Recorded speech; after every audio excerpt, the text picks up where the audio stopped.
Hello guys, good morning, good morning. Samahan nyo ako habang nag-breakfast ako. No? Alam ko, gabi na sa inyo. Time check, 7 to... Anak mo pati, hanap na ng mata ko. 7:28 a.m. 7:28 a.m. Houston, Texas time. Pilipinas is 8:28 p.m. Okay? Samahan nyo ako. Okay, dito. Nakabili ako ng croissant sa Costco. Sabi ko, lintik, napakasarap nito. Alam niyo kung bakit masarap? Yeah, masarap na siya, alam ko. Pero dahil sobrang mura kuha ko, mas lalo siya sumarap. Magkano nga kuha ko dito? $5 and something. Wala pang $6 pero 8 pieces. Wala pang $1 isa. Samantalang sa Walmart, parang $2 isa na to. Sarap ng croissant. Croissant. Iba talaga yung bread. Kahit cream cheese lang. Sarap na siya. Gihintay lang ako ng iba pang viewers bago tayo mag-start, okay? Tati lang. Gihintay lang ako ng ibang viewers bago tayo mag-start. Pasok, pasok! 5 piso. Lahat ng klase, 5 piso. Pasok lang. Hintay lang ako ng viewers. Good evening sa inyo. Good evening.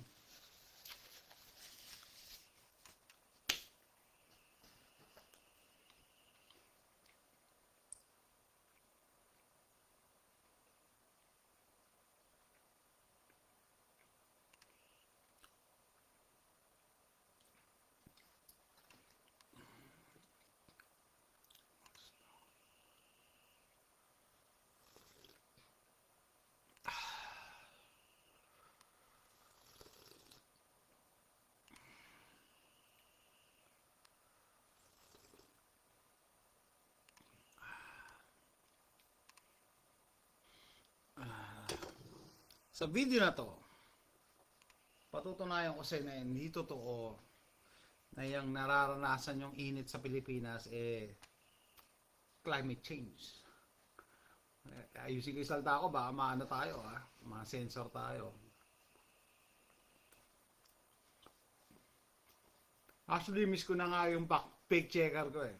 Sabi ko, tagal na ako hindi na fake check And then naalala ko si kaibigan natin si Charlie Go, no? 29 days yung ano niya restriction niya Tagal, no? Sabi ko, hindi naman sana namimiss ko, pero parang unusual. Na hindi, tagal na ako hindi na fake check.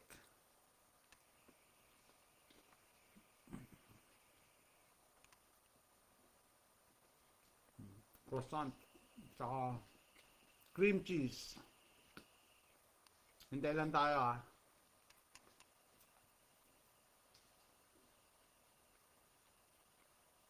Yan, good evening sa inyo, good evening.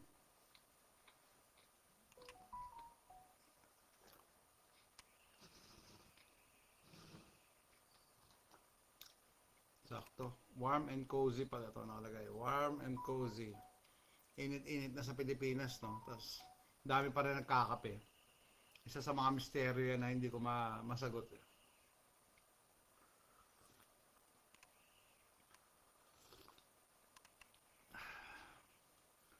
Makes you wonder, sabi nyo, bakit nagkakape yan si Jason? Nasa Texas yan. Yan ang sasagutin natin.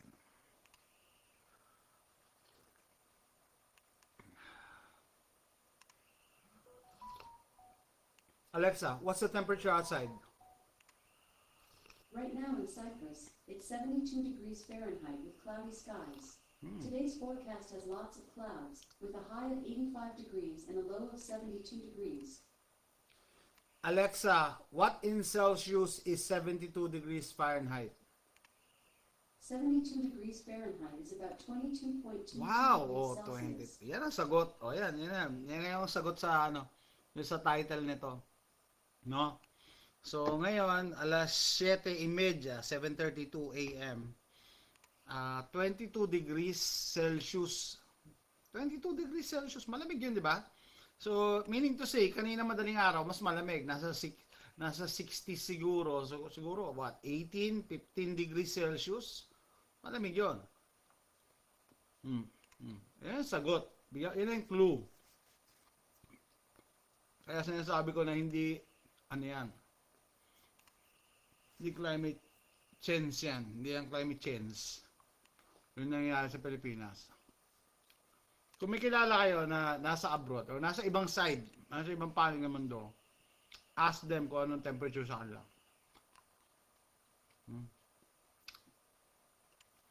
Kasi nga dito, sa Texas, medyo malamig pa din. Which is also not normal. No? Not normal. Bakit? Kasi halos tapos ng April eh. Halos tapos ng April, no? Usually, dito, ang pinakamalamig na month is February. March, medyo umiinit na. April, mainit na. Texas to eh, di ba? Supposed to be mainit dito. Di ba? Pero bakit ang lamig pa rin sa labas? 22 degrees Celsius.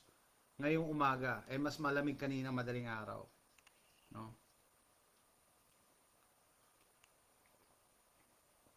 While on the other side of the world, like yung sa Pilipinas, kaya ko nakikita, ang init sa Pilipinas. One time nga may nakita pa ako doon sa original account ko, no? May nag-comment doon sa friend ko sa FB. Hindi ko naman siya totoong friend. So, ibig sabihin, ganun kalayo yung namin relationship. Hindi ko siya kilala talaga. Nakita ko lang yung comment niya. Sabi, totoo, talaga, global warming. Kasi ang init-init. Ganyan. Narinig ko na naman yung global warming na yan. Parang ako yung matitrigger eh. No? Bakit? Kasi guys, 2024 na, sana na-realize nyo na bakit hindi ko na naririnig yung global warming na yan? Di ba dati, pauso niya si Al Gore. Gano'n na ba ako katanda? Vice President Al Gore. And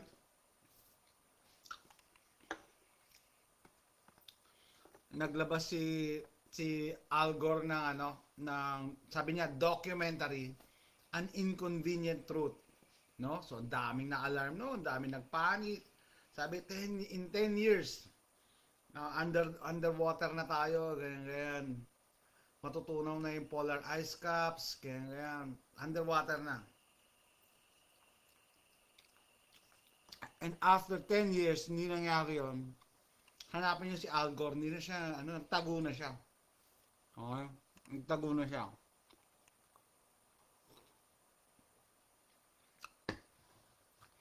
Kasi, di ba, ginamit lang nila yung yun nga, climate change agenda.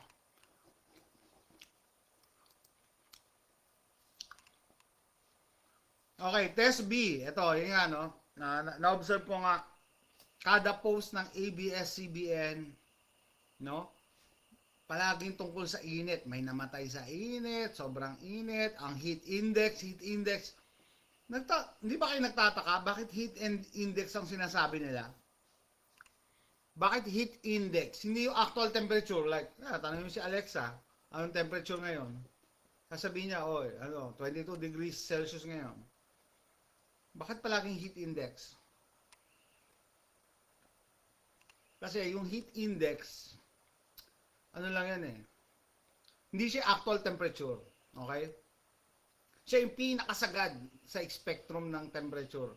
Pwedeng umabot ng hanggang ganitong kainit yan. Bakit yan ang gusto i-report ng ABS-CBN, ng 24 oras? Okay, kung hindi pa nahalata, nung panahon ng scamdemic, di ba? Anong intro ni Egan or ni Mike Enriquez bago mag-start yung mga news nila? Ang intro nila ganito: tumaas na naman po ang positivity rate sa 200,000 at ganyan, sabi, pinapayuhan pa rin kung mag-face mask, magpa-box and everything. At siya nga pala, may namatay na 3 at may gumaling na 4. 'Di ba? Hindi nyo ba na-observe? Balikan nyo yung mga, nasa internet naman yan eh. Balikan nyo yung mga intro ng 24 oras lang tayo mag-focus. Balikan nyo yung intro ng 24 oras. Palaging positivity rate. Sabi ko, alam mo, tagal ko nag-aral pero, alam ko bakit, hindi naman ako, inaamin ko, hindi ako expert, pero bakit positivity rate? Bakit nagpo-focus? Parang, yun ang binobombard yung yung viewers ng, uy, positivity rate, 200,000, 300,000 ang nag-positive, yan. At ang namatay po, 5. At ang gumaling, 4. Bakit? Sa tingin nyo? Yeah, para sa akin, hindi ko alam ang tawag niya, pero parang shock factor. Similar, di ba, kita na yung pattern. Ganito ang heat index. Bakit hindi yung actual temperature ang i-report mo? But heat index? Diba? Bakit heat index? Kasi, mas mataas yung heat index. And then, hindi mo nga mame-measure yun eh. Kasi possible yun eh. Yun yung possible na umabot ng ganong kainit. No? So, sino magpa-fact check nyo? Paano magpa-fact check yung heat index? Diba? If you think about it, paano mo i-measure ang heat index? Ordinary mamamayang ka. Kunyari sabihin mo, titignan ko nga, totoo yung sasabi ng 24 oras. Maglalabas ako ng thermometer. Ba't hindi naman umabot ng 48? Ba't sabi lang to? 37. Kasi yan yung temperature dyan sa lugar. Heat index, yun yung guni-guni nila para matakot kayo. It feels like. Tama si Jed. Hindi magets ng tao kung bakit ang term sa heat index ay feels like. Feels like. Kaya nga sabi ko, bakit hindi yung actual temp? Sabihin nyo, 37 degrees Celsius, 38 degrees Celsius, but it feels like 48. Pero ang nire-report palagi, kita nyo, magiging mainit na naman po ang araw na to sa Tuguegarao na may heat index na 150. O sabihin nyo gano'n, syempre matatakot ka, 150. Pero ang actual temperature po ay 37 lang. Di ba? May discrepancy eh. Pero yung tawag ko dyan, shock factor. Yeah, tama. Subjective yan. Heat index. Paano kung ikaw tawag dito? Nagme-menopause ka, di ba? Mas mainit ang pakiramdam mo. It feels like 100 degrees. Feels like yan eh. Feels like. Yeah? May possibility na umabot yung feels, pero yung reading ng thermometer mo, hindi aabot yan ng 48. I guarantee it. Kahit hindi ako expert. No? Kasi maghahalo na dyan, syempre, humidity, pero yan yung nila, yan yung hula-hula nila. Kaya feels like. No? Yeah, tama ang sabi ni Jed, no? Kunwari ako taga-construction, sanay ako nakabilad sa araw, pero nung umedad ako, medyo iba na tolerance ko. Yeah, pag nagkakaedad tayo, meron tayong temperature sensitivity, and then may mga ibang factors nga, yung hormones, like sa mga babae nagme-menopause, mas sensitive kayo sa temperature, sa heat lalo. No, mas mainit yung pakiramdam nyo. Okay? So, sana yun ang gusto ko kung may makauha kayo sa live stream na to. Wag na kayo magpaloko kasi yung iba dati, naloko na nga dati sa Bechin, magpapaloko na naman sa climate change. Parehas yung pattern. Parehas yung pattern. Tumaas na naman po ang positivity rate sa 300,000 dahil sa walang social distancing and blah blah blah blah. And siya nga pala may 5 namatay. 4, hindi nila madaya yung death eh. Hindi nila madaya yung death rate. Bakit? Kasi paano mo hindi madadaya? Kasi pwedeng ma-fact check yun eh. No? Ano yung ibig sabihin pwedeng ma-fact check? Sabihin mo, kunyari, sabihin mo, ba't hindi nila ma-report na, 300,000 ang namatay ngayong araw na to? Hanapin, sino-sino yan? Diba? FOI, Freedom of Information. Hanapin nyo kung sino. Hindi sila makakapag-produce ng 200,000 na namatay, 300,000. Diba? Kaya ginagawa nila, positivity rate. Bakit? Una-una, diba? Alam naman natin, tayong magising, na yung ginagamit nilang test is already flawed. No? Meron nga akong kakilala, nasabi ko sa inyo kasama ko CI, clinical instructor, tapos nag-MSN, masteral After doon, nag-PhD pa siya. Pero naka-2 betchin na siya, yung regular dose, saka naka-3 booster. And after ng 3 booster, kinumusta ko doon sa isang kaibigan natin, ay, kumusta si ano, ngayon? Parang nakakahalata na daw. Sabi ko, anong ibig mo sabihin? Parang nakakahalata daw siya doon sa mga test, parang na alam na kung magpa-positive o hindi. So, there you go. So, it took him 5 shots bago niya mahalata na kalukuhan lang yung mga test na yan. Hindi ikaw test B Hindi ikaw test B. Yung test sa sundot ko langot. Kalukuhan lang yun. So, imagine mo, ganun sa katalino Nurse, may masteral, may PhD, naka 5 ganito, bago niya ma-realize na kalukuhan lang pala yung sundot ko langot. No? Hindi, ito pa. Kaya naawa rin ako sa mga kababayan natin na naloloko Bakit? Kaya siguro ginagawa ko rin to. Kasi, kita nyo yung pattern, di ba? In-establish ko na may pattern. Parehas Parehas yung narrative, parehas yung pananakot. Uy, matakot kayo kasi ang heat index 150 degrees Celsius. Pero ang actual 37 lang. 36, 38. O sabi mo na 40. Pero ang taas, 'di ba, ng pagka bino-broadcast nila talagang, uy, grabe, parang malapit na tayo sa sun. 'Di ba? Ganun kainit Kasi nga shock factor Pero yan para sa akin kumbaga sa business, false advertising yan Kasi sa Pilipinas, tawag dito, lalong-lalo yung news outlet. May nabaltaan ka ba na ba kayo may nagdemanda sa news outlet dahil mali yung binobroadcast nila? Sa US, pwede ka mademanda pagka kaya na-fact check ka. Kaya nga 'di ba, minsan nag-aano sila ng apology na oy may mali sa reporting. Sa Pilipinas, I don't know, wala pa akong nabalita. Siguro very rare.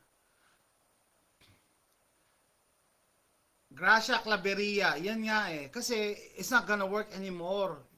Yung scamdemic, kaya, di ba sabi nga, kung hindi nyo pa napanood, may undercover video na inamin ng CNN boss na ang nasa pipeline nila after scamdemic, climate change. Yan ang kasunod. Abangan nyo yan. Lalong-lalo na dito sa US, di ba? Ang election dito is November 5. So, nag-gauge na nila na hindi na i-epekto uli yung scam. Nag-gauge nila.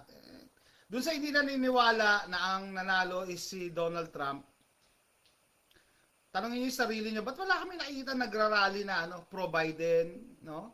Pag nag-a-appearance nga si Biden, ilang tao lang umaattend. And yet, nanalo, 80 million voters. So, ginamit nila yung scamdemic at that time, no? Na, kaya millions of mail-in ballots ang pinayagan ng mga Democrats. Sa tingin nyo, paano nangyari yun? Pinayagan ng gobyerno, si Donald Trump ang nakaupo sa at that time. Yun ang problema sa federalism, no? Hindi pwedeng pakialaman ng national government yung local government in terms of handling their election. So, imagine mo, pag corrupt yung mayor, corrupt yung gobernador, lutong Macau yung eleksyon. Hindi pwedeng makialam hindi pwedeng pumasok ng presidente Federalism, di ba? Kaya, wala talagang walang perfectong form of government. Alam niyo, yung mga masamang tao, they will find a way, no? Babaloktutin nila yung batas, no? So, bakit ko na-mention to US, no, in relation sa Pilipinas? Kasi tumatanggap lang kayo ng byproduct ng propaganda nila Ano ibig sabihin? Ang talagang ultimate goal nila is dayain yung election dito. Okay? So, nasama kayo and it turned out na yung mga tao sa Pilipinas masyadong masunurin. Pag sinabing mag-mask, nagma-mask. Pag sinabing mag-face shield, mag-face shield. Pag sinabing mag-double mask at mag-face shield, nagdo-double mask at nag-face shield. Talaga, 'di ba? Sa Pilipinas lang naman nag-face yun. Nakakita na ba kayo ng ibang bansa na naggaganyan?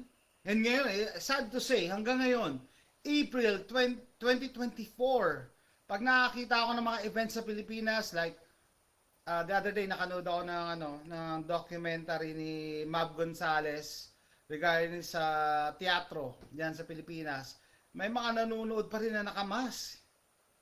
Tas punong-puno yung Coliseum o yung pinagdadausan ng teatro. I mean, kung totoo yung virus, guys, hindi ka lalabas ng bahay, hindi ka makikipagsiksikan dyan sa crowd na yan. Yan ang inaano ko nabe-brainwash na feeling nyo safe kayo dahil nakamask kayo. Yung mask nyo, di ba, tela or surgical mask. Tapos makikipagsiksikan ka doon, punong-puno yung yung Colosseum ba yun? Basta kung saan pinagdadausan yung mga theater. So imagine niyo ganun ka brainwash mga tao sa Pilipinas. Hindi naman lahat, no? Pero 'di ba, I'm sure mag-comment kayo. Meron pa rin kayo mga kakilala or nasasalubong na nakamas na ibig sabihin 2024 na hindi pa rin gising. So, meaning to say, these same people naniwala sa ganito, maniniwala din yan sa climate change. Maniniwala din yan. Wala naman suspension ng klase. Di umubra mangkipak sa Peratu. Uy, kumusta na Peratusis? Parang walang wala nang balita. Asan na yung kumusta si si Joy Belmonte? Babala, asawa ni Babalu. No? Kumusta? Isa yan sa mga nagpupush. Isa yan nagpasimula. Na uy, sa Quezon City daw, ganito, may outbreak, ganyan, may namatay na. Tapos, gumaya yung Cavite. And after that, ano nangyari? Wala nang pumapansin kasi yung pamilya ko nasa Quezon City. Oy, kumusta dyan sa Quezon City? Wala naman Okay. So, sa balita lang talaga, kung talagang nakaglo ka sa TV, matatakot ka nga naman.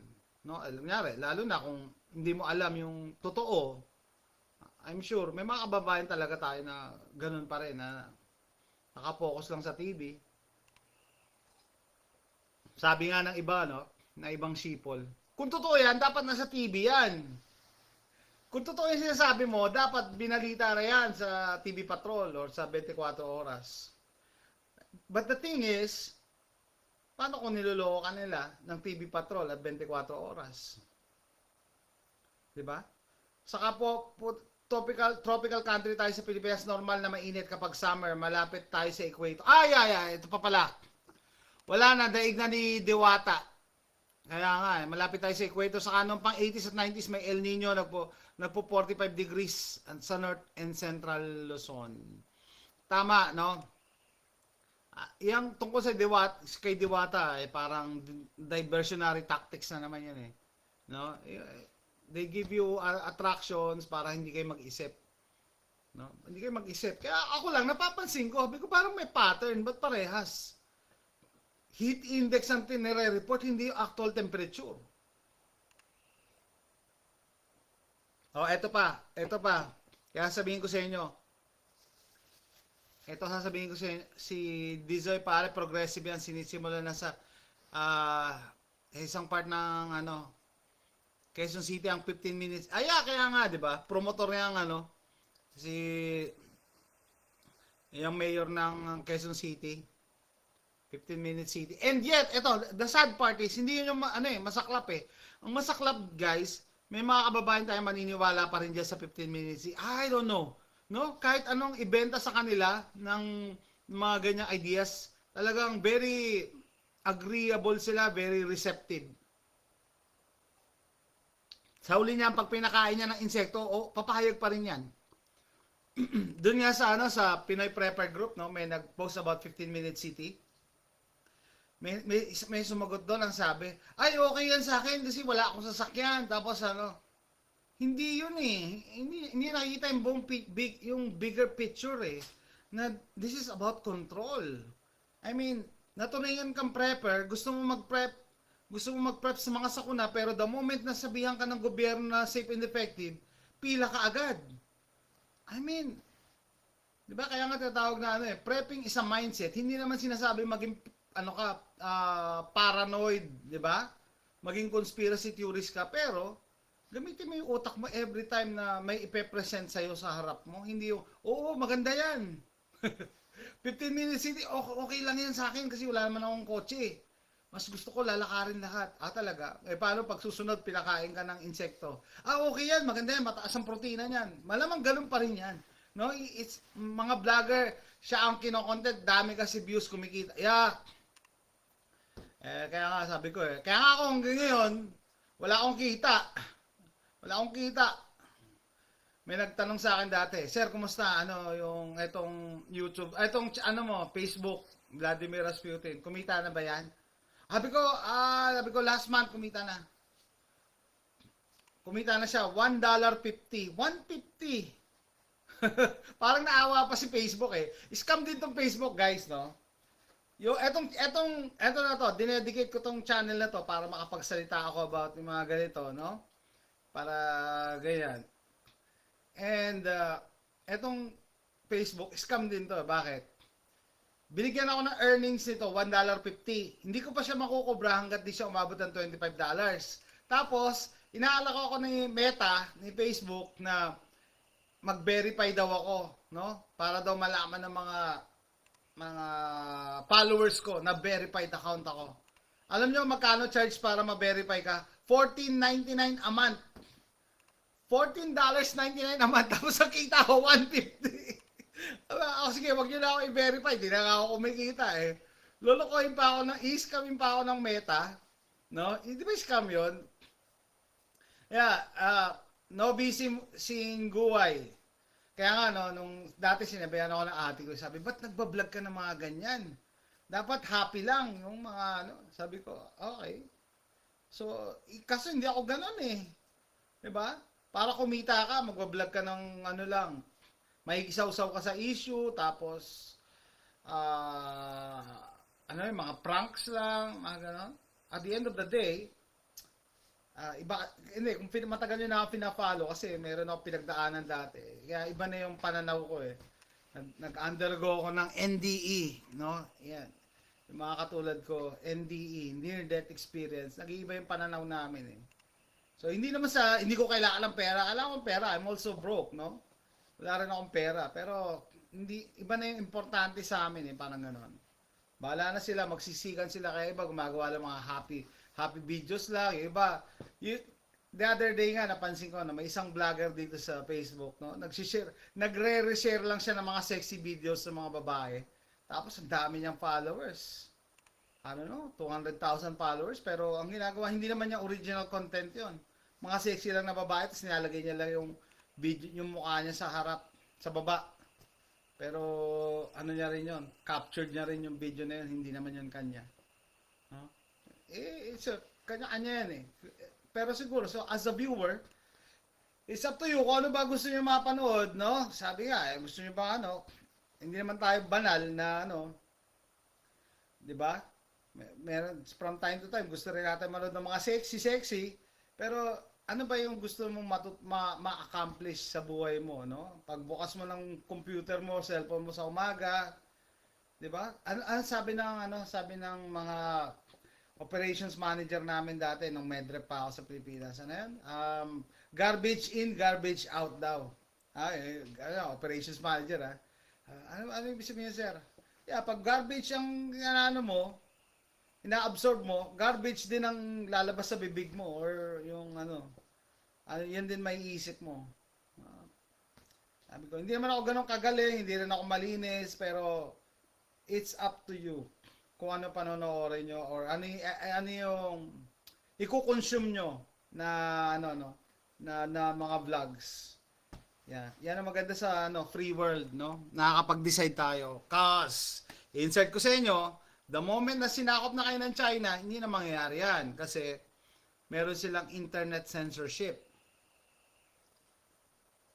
Doon sa hindi nakakaalam, pag ikaw at gusto mo labanan yung internet censorship ng China, under ka ng China, nahulihan ka nila na may VPN ka sa cellphone mo raw or sa computer mo, 10 years daw yun. 10 years dahil lang may VPN ka na account, internet account yun Okay? Diyan sa US, di ba hindi humid kaya tuyong-tuyo mga dahon? Yun sa naiya nung una.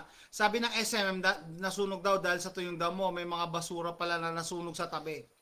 Okay, ito na yung isa sa mga ah, sagot dun sa tanong ko na yung init na nararamdaman nyo sa Pilipinas, hindi yan climate change.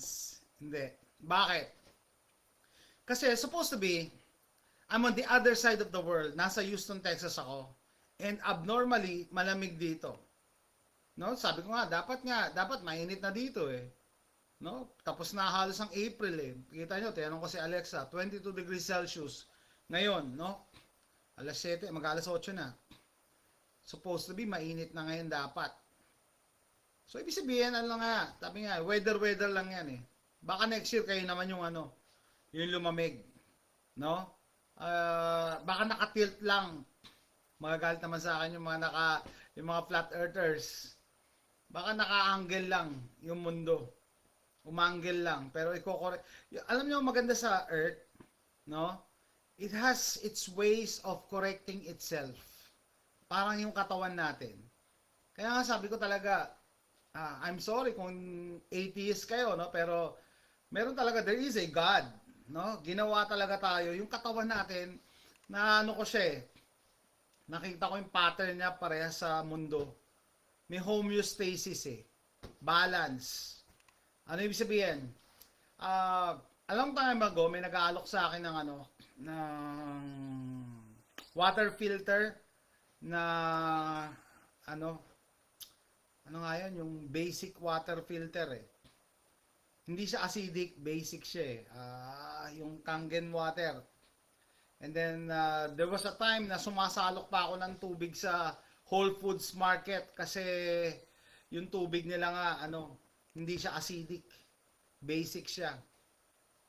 Ano nga tawag doon sa ganong tubig? Yung alkaline water. Yeah. Alkaline water. Sumasalok pa ako sa Whole Foods Market dito, no? Whole Foods, siya, market siya na grocery siya na ng mga natural produce. Self-correcting ang earth. Yes, kung ang earth self-correcting, yung body natin self-correcting. Yan ang gusto kong sabihin sa inyo. So, meaning to say, there is a reason bakit mainit sa Pilipinas, no? Kung pareha sana tayo mainit, no? Nandito ako sa kabilang side, supposed to be, magagalit yung mga flat earthers.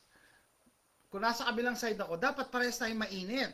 Kung talagang climate change, dapat parehas tayong mainit. Lalo na Texas to, no? Pa-summer na. Actually, maaga nagsisimula ang summer eh, lalo na sa Texas. No? Pagkatapos ng Feb, mainit na dapat. And yet, nung March, malamig pa. Meron pa. Last week nga, may cold front pa dito eh. Naka-jacket pa ako last week eh, kung pinapanood nyo ako sa Jose Rizal Adventures. Naka-jacket pa ako last week. So, meaning to say, nag-iba lang ng angle. Okay? So, kaya nga maganda na may kilala kayo sa kabilang panig ng mundo.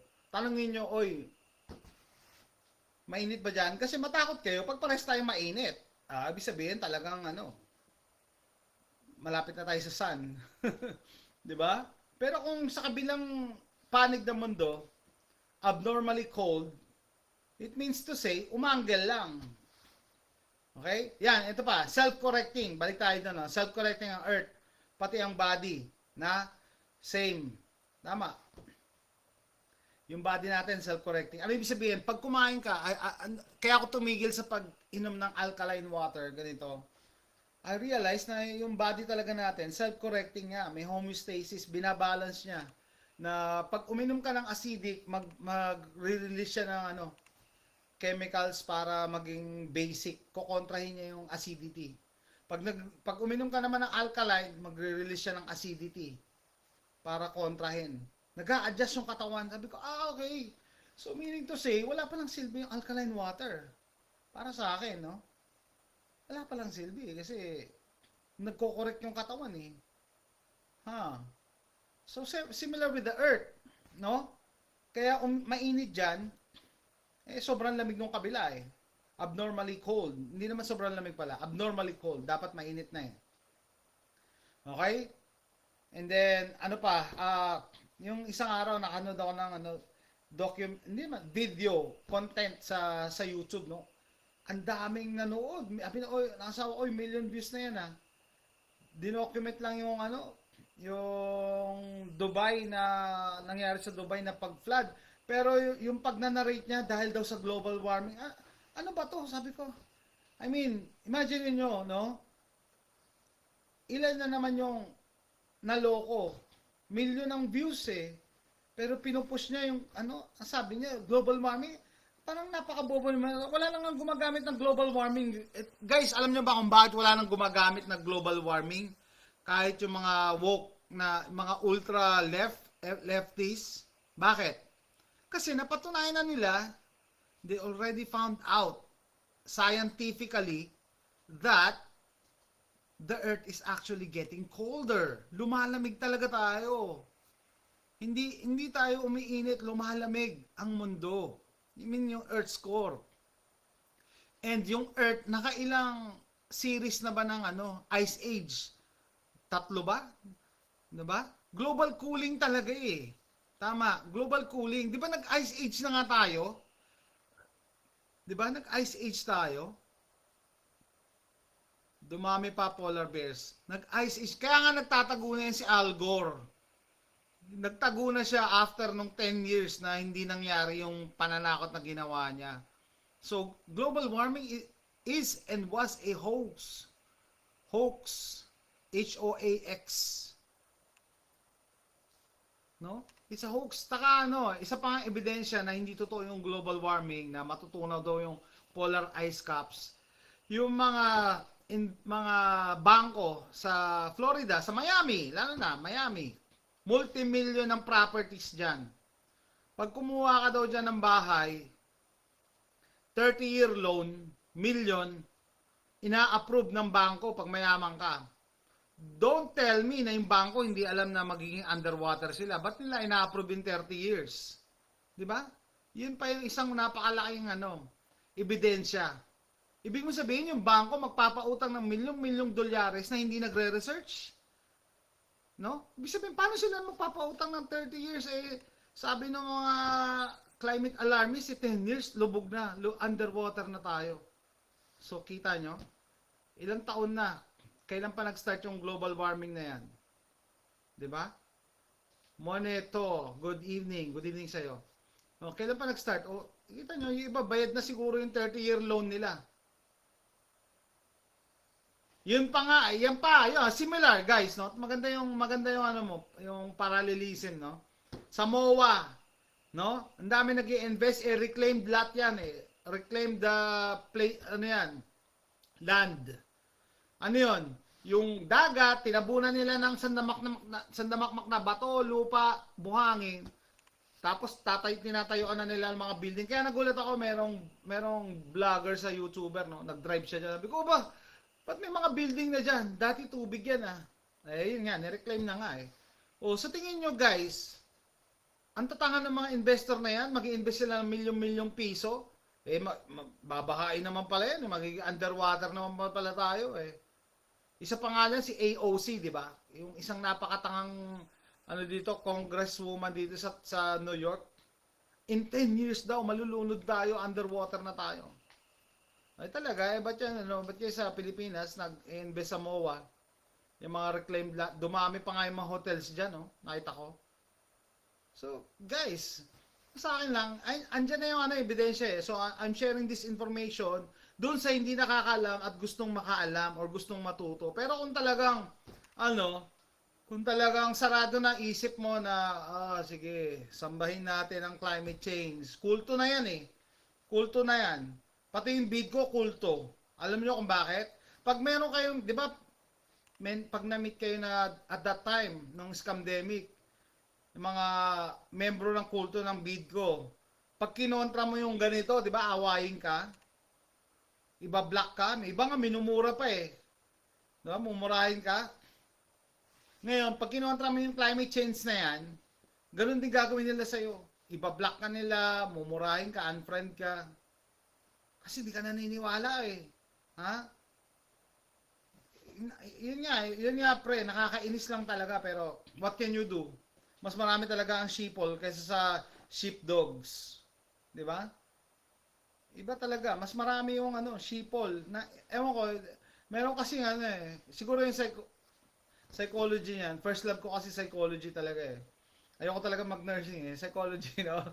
Ini-imagine ko bakit kaya? Kasi may comfort kasi sa merong comfort na hindi ka mag-iisip, no? Merong comfort sa ganun eh, na hindi ka na mag-iisip, kung ano lang sabihin nila, mas komportable ka sa ganun, mas maraming ganun. Kaysa mag-iisip ka pa, may stress ka, ay yung sinasabi nila, mag-iisip ka pa ng mga ganyan-ganyan, may stress ka lang. Happy lang, happy. Ako nga, gulat na gulat sila dito, di ako tinablang ng beer. Kaya nga alam mo Jed, yun nga ang, di ba, irony is, binabaliktad pa rin nila si Dr. Saavedra ba yun? Yung nakaanuhan ni Teacher Jack. Sabi, ano na, 3 years na, asan yung mga anti-vaxxer dyan? 3 years na, hindi pa rin kami nagiging zombie. Talaga, Doc? Ba't 3 years na, hindi pa rin kami namamatay? So, para saan yung ganun yun? Para saan yan? Salbanya! Yan, si Dr. Salbanya. Imagine nyo, thousands of followers yan. 100,000, 200,000 followers. So, imagine mo kung gaano kadami ang sheeple. Paano pa yung ibang doktor vloggers na nasa payroll ng Big Pharma? Ganun kadami ang sheeples. Ignorance is bliss. Kaya nga, may comfort kasi pagka hindi ka nag-iisip sumunod ka na lang, di ba? Doon pa lang guys, no? Si Dr. Salbanya, I'm calling him out kasi inaasar niya yung mga anti-vaxxers daw. Sabi niya, oy, asan na yung mga anti-vaxxers niyan? Ba't di pa rin kami nagiging zombie? Talaga, Doc? Ba't kami, hindi pa rin kami namamatay? Wala kaming betchin. How can you explain that? Di ba? Doon pa lang, biggest clue na yon. Kung ako follower ni Salbanya, di ba? Mag-isip, pag napaisip ka pala, bakit yung mga hindi naman namatay? Akala ko ba kailangan natin magpaganito para hindi tayo mamatay kasi napaka-deadly niyan. Sa sobrang deadly niyan, pag ganito safe ka na. Tela lang, safe ka na. Di ba? Ginawa ko na video about mass. Paano gano'n? Ba't hindi pa rin nila na-realize? And may explanation dyan si the Patriot, kalimutan ko na, vlogger dito sa US na babae. Sabi niya kasi, mass formation yan, no? May elements pa yung mass formation. Mass formation is para siyang para siyang hypnosis, para siyang yun nga, control, no? May elements yan. Ibig sabihin, isolation. Isolation, na-isolate ka, hindi ka makalabas. Hindi ka makalabas.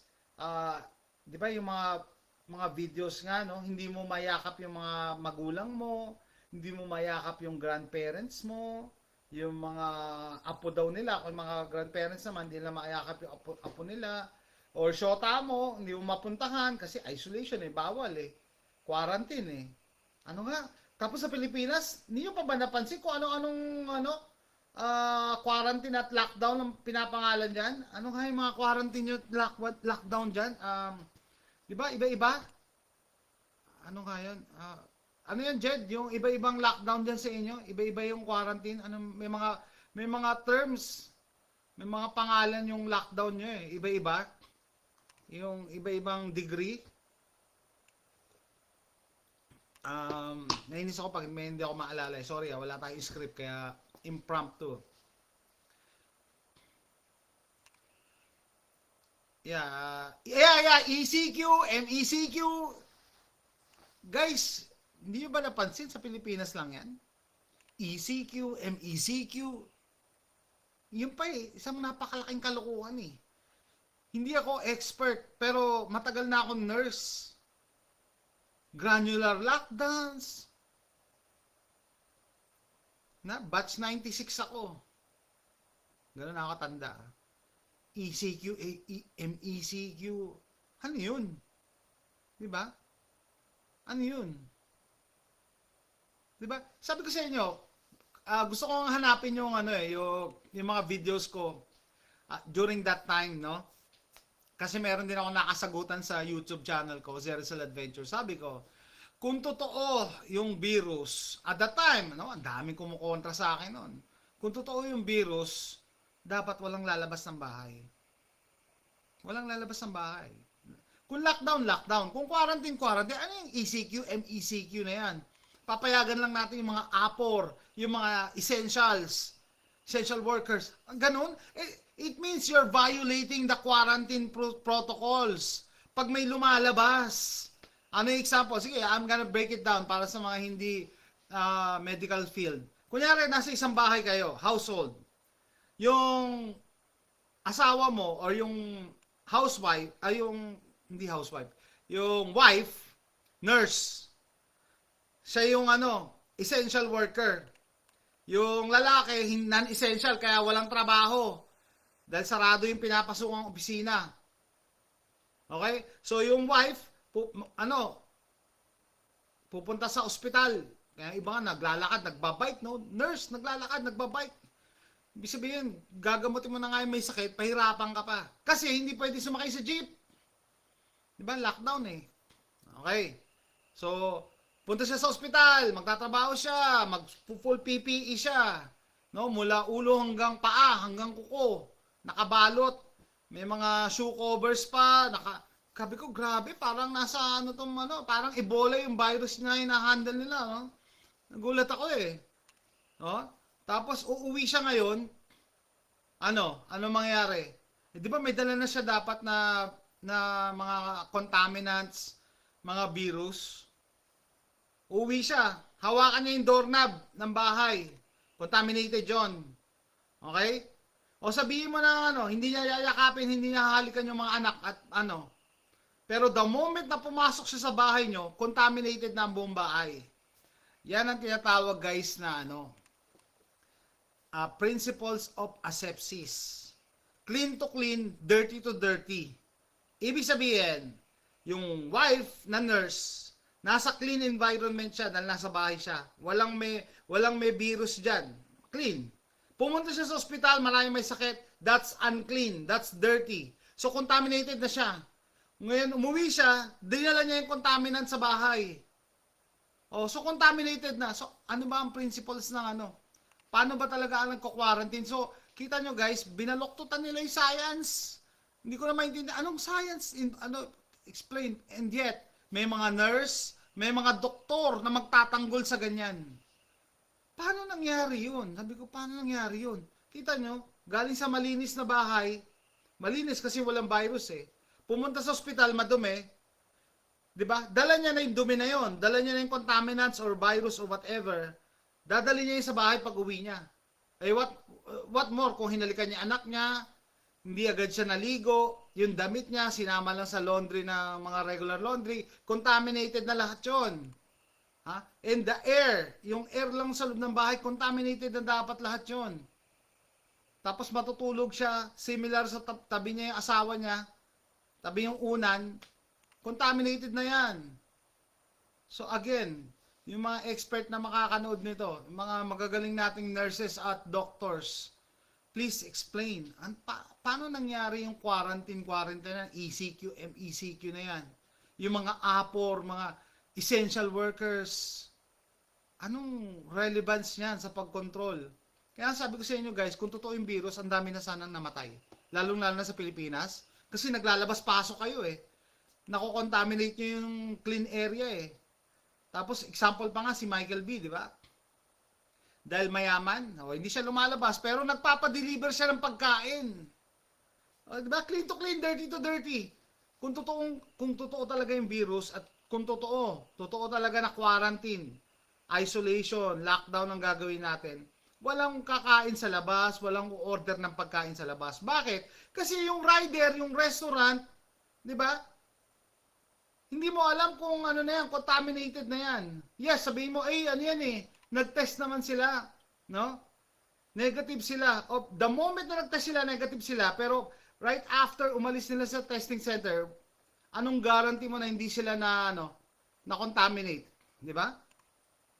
Kunyari, nag-test ako ngayon, mamayang gabi, anong guarantee ko na hindi ako mako-contaminate mamayang gabi or bukas? It doesn't make any sense. And yet, the sad part is, may mga nurses, doctors, yung iba expert that went along with it, na sumunod sa ganito. Eh nga, elements na mass formation or hypnosis nga yan eh. No? I-isolate kayo. Hindi mo mapuntahan yung girlfriend mo, yung mga magulang mo, asawa mo, na-isolate ka eh. Yung iba, yung ibang, ano natin, na, yun nga, yung kaibigan natin si Gary, no? Nagtatrabaho siya sa Manila, pamilya niya nasa Bicol. So, isolation yon. Okay? Pangalawa, isa yata sa element, yung fear. Tatakutin tayo pag hindi kayo nagpagganito, mamamatay kayo, tapos makakanood tayo ng mga video na may tumutumba sa China, nanginginig, tapos bubula yung bibig, tapos may darating na ka-PPE, dadalhin sa ambulansya, tapos paglabas, abo na. Kinremate na.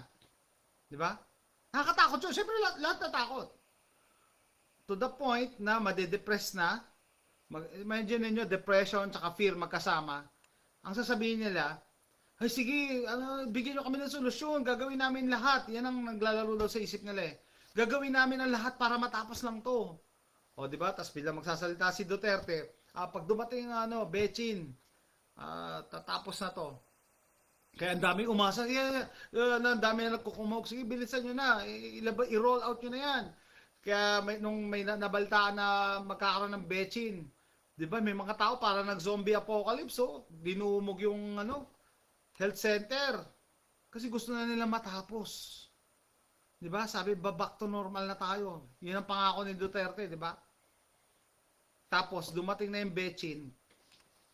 Iniba na ni Duterte yung pangako niya. Hindi na back to normal. Ito na yung new normal. Sabi nila Duque, ito na new normal. Berheri, ito na new normal. Huwag nyo pa rin kalimutan yung minimum health safety protocols. Dapat nakamas pa rin kayo, naka-face shield, dapat may social distancing pa rin kayo, at dapat magpa-batching kayo every 6 months. Kasi nagwi-wane yan, Ibig sabihin, nawawala ang epekto niyan ng batching. Talaga? So, hindi na natapos yung panloloko nyo sa amin. Wala na palang limit yan. And guys, no? Yan ang naramdaman ng mga kababayan natin. Yung ibang tao sa mundo na gusto lang nila matapos yung nightmare. Sabihin nyo na sa amin yung anong gagawin namin, gagawin na namin. Magpa-betchin ng dalawa? Sige, papabetchin na ang dalawa. Di ba, after that, di ba, nagpo-post pa ng mga, protektado na ako, protektado. And then, mag-hire sa trabaho, ang sabi, ang requirement ng trabaho, kailangan po may 2 booster. Talaga? Wala lang silbi yung yung 2 ko. Di ba? Hindi tumitigil. No? Akala nyo, kalokohan pa yung ginawa sa jeep, nilagyan ng plastic. Sige, upo tayo. So, yung virus pala, hindi yan lumilipad pa pag ganon. Hindi lumilipad. No? Siguro, yan nga, si Jed, kahit hindi siya medical profession, common sense. Engineer yan, no? Imagine mo yung jeep dyan sa Pilipinas, nilagyan ng plastic, tapos uupo, safe na kayo. Bakit yung virus hindi yan gumagapang sa ibabaw ng plastic? Or di sa gilid ng plastic? Yung mga cashier dyan sa sa mga grocery, sa SM, naglagay na, or sa mga bangko, yung mga teller, merong plexiglass. Yung virus hindi tumatalon sa ibabaw. Parang napakabobo ng virus, ganyan lang siya maglakad. Bangga lang siya. Hindi siya pwedeng umibabaw. 'Di ba? Pati yung video na ginawa ng mga news dito, no? Yung gumawa sila ng shower curtain na plastic para lang mayakap yung lab. Ba't yung virus hindi punta sa ibabaw? Sa gilid? So guys, ang moral lesson is, hindi nyo pa ba nakita yung pattern? Parehas eh. Parehas. No? Parehas sa ganito, sa BidCo, sa scamdemic, at saka ito yung climate change. Shock and awe. No? Fear factor. Heat index ang ibobroadcast natin. Kasi kung totoong temperature, hindi sila matatakot. Kung sabihin natin na ang temperature ngayon is 37, 38, summer sa Pilipinas, ganyan palagi. O sabihin mo na mas mainit ngayon, 38, 39. Hindi pa rin matatakot, sabihin natin 48. Heat index ang i-report natin. Diba? That, my friend, yan na yung smoking gun. Yan na yung ebidensya na hindi totoo yung climate change. Okay? Sabihin nyo, bakit ano, yun nga, bakit ang init-init ngayon sa Pilipinas? May isa pa akong nakitang comment. Yeah, normal natin, 36 na eh. 'Di ba? Eh summer sa Pilipinas, tropical country pa tayo. They expect na mas mainit sa normal body temperature. Yeah, normal body temperature natin is 36, around 36 na eh. O kung 37, 38, syempre, plus nasa tropical country tayo. Sabihin mo na, sige, mas mainit, 37. Sabihin mo na mas mainit sa 37. 38, 39. O sabihin mo na kahit 40. Syempre summer eh. And eto pa pala, ipo-point out ko. Kung pinapanood yung videos ko, no, 2 weeks ago, di ba, nag-video ako sa labas ng bahay, pinakita ko dito sa Houston, Texas, lahat ng bahay dito na bibilin mo, may kasamang puno na dapat, at saka mga brush, no, may mga halaman na. Okay? So, misconception, pinakita ko sa inyo, na pag sinabing Texas, desierto yan, ganyan, ganyan. Sabi kasi ng mga counterparts ko dati, nung nasa Lucena kami, dadrive kami sa Riyaya. Paalis ako nun eh. Sabi, Brad, tingnan mo na yan, yung mga, mga greeneries, mga greens. Kasi sa Texas, yan, disyerto, wala kang makita ngayon. Which is, baliktad. Pag nandito ka, mas maraming puno, mas maraming halaman. And meron pa part dito na puro puno. Gusto kong damaan doon kasi, ang daming puno, as in nagdidikit na yung puno sa gitna ng kalsada. And Texas to Texas to. Supposed to be, ang paniniwala ng mga tao sa Pilipinas, disyerto ang Texas. Kaya, mainit sa Pilipinas. No? Dumadami ang population, nagsisiksikan kayo dyan sa Metro Manila. Tapos, walang puno, walang nagtatanim ng puno. Diba? Ultimo yung sidewalk dito, na hindi dinadaanan, may semento, may grass. May grass dito. Bakit? Yan, para pag umulan, hindi magpuputik. No? Plus yun nga, nakakatulong sa environment, soil erosion. Kaya yung kalsada rito, malinis din. Kasi, hindi umaagos yung putik. Tapos yun nga, may nag-a-absorb ng tubig pag tag-ulan naman. Diba? Kasi maraming puno, maraming grass, maraming halaman. Okay? Sa Pilipinas, nagsiksika na yung dami ng tao dyan sa Metro Manila, pero hindi nagdadagdag ng puno. At tapos, usually, ang ginagawa dyan sa Manila, high-rise, mga condominium ang tinatayo. So, imagine mo, per square feet, ilan ang population ng lugar na yan. Dahil ang development pataas eh. Diba?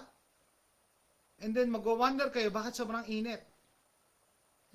Nagko-concentrate kayo. Imagine niyo pagka, kunyari, 100 tao, nasa isang kwarto, di ba ang init? Kung kunyari, sa isang kwarto, 5 lang kayo, kahit pa paano, komportable ka, di ba? Kung 100 tao nga, magsisiksikan. Ganyan nangyari sa Pilipinas. Plus, summer, siyempre, magra-radiate ang heat sa semento. Kasi walang halaman eh, walang And then, parang cycle lang yung problema nyo eh. Pag tag-ulan, baha naman, climate change, baha. Kasi nga walang puno eh. Diba? Ito pa, sabi ko nga, isang post ko, magpapa-climate tax na rin siguro, environmental tax. At, diba? Si Binay sa Makati, gusto niya rin i-propose yung, climate tax na yan. Malamang, ganyan din ang gagawin ni Joy Belmonte. Ako sir, nawalan trabaho dahil sa protocol ng IAT. Yan, isa pa yan, June, no? Because they want you to be dependent sa gobyerno. Ganyan din dito sa US, no, guys? Dami rin nawalan ng trabaho. Kasi gusto nila mag-dependent sa gobyerno. Pag dependent ka sa gobyerno, hindi ka pwedeng kumontra sa gobyerno. 'Di ba? Maasa ka lang sa ayuda, example. Yung mga kababayan natin umaasa sa ayuda, paano mo kukontrahin yung gobyerno? 'Di ba? Wala eh. Gusto nila yun nga. Ganyan ang socialism, communism. Socialism is one step closer to communism eh. 'Di ba? Lahat gobyerno magpo-provide. Magpo-provide ng pagkain mo, ng tirahan mo. Huwag ka lang aangal kung ano kakainin mo at saka titirhan mo. Ganun 'yun. Ganun 'yun, no? Yan. Kaya ganyan guys, no? kung gusto niyo ng maaliwalas na hindi ganun kainit, dapat ang expansion ng Metro Manila palabas, hindi pataas. Kasi per square feet ng area, ang dami na nakatira, nagtataasan eh. Siyempre lahat yan nagko-consume ng energy, no? Nag-i-emit din ng heat. Yan yung mali mindset ng mga tao sa Pilipinas, dependency sa gobyerno. Yes. Sabi ko nga, no, kung tayo, if we believe that the government is here to take care of us, hindi natin kailangan maging prepping. Hindi na tayo kailangan mag-prep. Tutulungan naman pala tayo ng gobyerno eh. Di ba?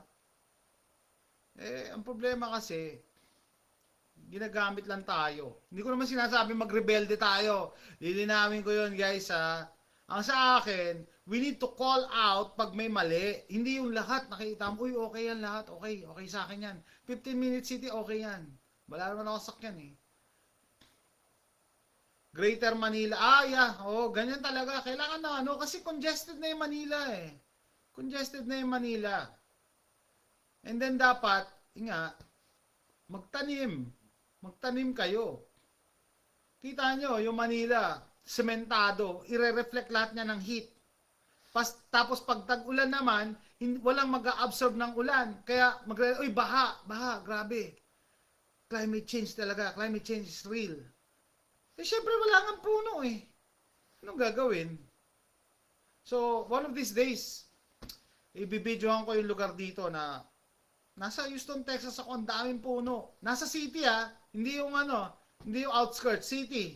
Pero ang daming puno. Pati yung mga kalsada namin dito, may puno sa gitna. May puno sa gitna. Kaya, nagtataka ako, di ba? Kayo nagrereklamo kayo sa init. Ako, nasa Texas ako eh. Supposed to be mas mainit dito eh. No? Yung gobyerno kasi, yung planning, yung city planning yan, ang problema niyan. Ang gobyerno parang events organizer yan. Dapat ang nagpapa-event pa rin ang masusunod, hindi yung idea niya lang. Yes. And the sad to say, ang problema sa atin, yung mga nakaupo dyan, yung mga city planning, yung mga inspectors, hindi nila ginagawa yung trabaho nila para mapaganda yung city. Basta mabayaran, they turn a blind eye. Example, kung hindi kayo naniniwala, bakit pag nagkakaroon ng MMDA operation, no? Sa Pilipinas, yung mga property sagad na hanggang gutter. Wala na talagang walkway. O paano nakalusot yan sa sa gobyerno? Ba't wala nag-inspection yan? Because they're not doing their job. No? Talaga, si late Bayani Fernando isa rin nagalis ng mga puno sa city. Talaga, hindi ko alam, no? Parang siya pa naman yung naging, champion ng mga parang out of the box thinking. Tapos nahulog lang pala sa bubong. Anyway, yun nga guys, no? Kung kayo hindi nagtatanim ng puno at sinisemento nyo lahat ng paligid nyo, bakit kayo nagtataka? Bakit mainit? Diba? At ba't kayo nagtataka? Ba't pag tag-ulan, baha? Diba? Parang ganon. Yun din eh, yung mga tao din dyan, yung mga nakaupo din dyan ang gumawa niyan eh. Siya ang pasimuno maalis mga puno sa Katipunan. Talaga? Wala namang puno doon? Yeah. Kaya siguro, maganda ipakita ko na dito, yung mga kalsada, may puno sa gitna, may mga halaman din sa kanan, sa kaliwat kanan. Kasi nakakatulong siya to cool down pag summer, and then pag tag-ulan naman, nag-absorb ng tubig. And then, dito, tawag doon yung building codes, no? Napapansin ko dito sa lugar namin, yung mga buildings dito, hindi tumataas ng second floor. Isa pa yan. Paano nangyari yun, no? Ba't sa Pilipinas hanggang 13th floor pataas? So talagang para kayong nasa napakaliit na lugar, sobrang daming tao talaga niyan. Wala na ring daanan yung hangin. Andito ang bababa lang ng mga buildings. Ang bababa lang ng buildings, yung school ng anak ko hanggang second floor lang. Yung high school, yung katabi niya ng high school, second floor lang din. Wala, hindi na tumataas. Okay? Tapos, yung mga bahay dito hanggang second floor lang, walang third floor. Para syempre may daanan ng hangin. Okay? Kasi, paano nangyari yun? Ang dami yung tao dyan. Kasi nga, ang development, lalabas na. Lalabas na, hindi tumataas, hindi pataas. Kaya, ganyan kasi, ganyan masyadong sakim yung yung may-ari ng lupa para ma-maximize ko to. Patayon ko to ng building na hanggang 40th floor. Pero, kapiraso lang siya, no? Tinataas. Sabi ni BF Dre, wala daw dapat puno sa kalsada. Ang isa pa yung zoning. Tama, zoning. Zoning ang tawag. Tama ka dyan. Di nasusunod. Walang urban planning. Yung Baguio City nga, mainit na rin. Talaga? Kaya nga, alam nyo guys, matagal na akong uli nagpunta sa Baguio pero I'm not excited to go there kasi yung nakikita ko mga videos, yung sobrang traffic, no? Sobrang dami ng magkakatabi na rin yung building. Wala. Yan ang mapapansin nyo guys, pag pumunta kayo sa first world country, napapatupad talaga yung zoning. Na ibig sabihin, pag itong lugar na to, residential lang. Kaya ang lugar namin na residential, second floor lang lahat. So imagine niyo pagka may breeze or hangin, dire-diretso lang. Kung ikaw, ang liit ng bahay mo, bungalow, napalibutan ka na may mga fourth floor, tapos magtataka ka, ba't mainit? Sasabihin, oy, climate change. And napalibutan ka ng fourth floor Diba? Ganyan ang the sad thing is, ganyan sa Pilipinas Bahala na, kanya-kanya. Minsan patapangan pa Walang paalam. Basta patayo tayo ng building. Kahit residential. Wala na talagang hangin. So imagine mo nga, yung dito, ang nakatira lang, ganito kalaking space, isang pamilya lang, 5. Tapos dito, ang nakatira, 400. Tapos magtataka kayo, ba't mainit? Nasa gobyerno pa rin. Nasa gobyerno. Asa na yung zoning natin? Asa na yung mga dapat residential lang. Alam ko, nakatira ako dyan sa andiyan pa yung bahay namin sa Banawe. Ay, hindi naman Banawe. Katabi ng Banawe. Sa BMA, Quezon City. No? Yung BMA Street, katabi ng Banawe, parang Banawe na rin. Ang dami na rin nag-aano dyan. Wala na nga mapagparkan kasi dami na nag-aayos ng sasakyan. Nawala yung zoning sa atin. Wala nang zoning. Ang nagkakaroon lang ng zoning, yung mga exclusive lang na subdivision Di ba? Mga dating industrial area sa Pasig residential na, tapos nagreklamo, nagkakabasura sa creek, maliit ang kalsada. Nako, yan pa ang ayaw ko sa atin, maliit ang kalsada. I'm not, may mga, unahan ko rin mga haters ko, sabi, ba't mo yung kinukwento dyan? Siyempre, para makita nyo naman, how is it like on the other side of the world? Paano ba yung tamang pamamaraan? No? Yung BMA, yung baba niya, nagpapagawa na kami na ng kaya nga, yung BMA Avenue, yung bahay namin dyan, extension na ng Banawe, parang Banawe na rin yung lugar na yan. No? Kaya pag nagbabakasyon ako dyan at may dala akong kotse, hindi ko maiwan kasi tingin ako ng tingin, baka mamaya may tumira na side mirror. No? Banawe na rin, ang gulo-gulo na. Ang gulo-gulo na ng BMA. Ibig sabihin, hindi na siya residential. No? Wala na bang zone na ito puro dapat residential lang to. Wala. Plus, yung mga building code na yan wala na. Sky is the limit na kung magpapagawa ng bahay. Just because may pera ka, gawa mo ng 3rd floor, 4th floor. Yun ang irony, building codes, structural codes natin. Galing sa, merong pero hindi naman napapatupad Wala pa akong napalitaan na, yung building inspector, ginawa yung trabaho niya. No? Hindi nasusunod. Wala talaga.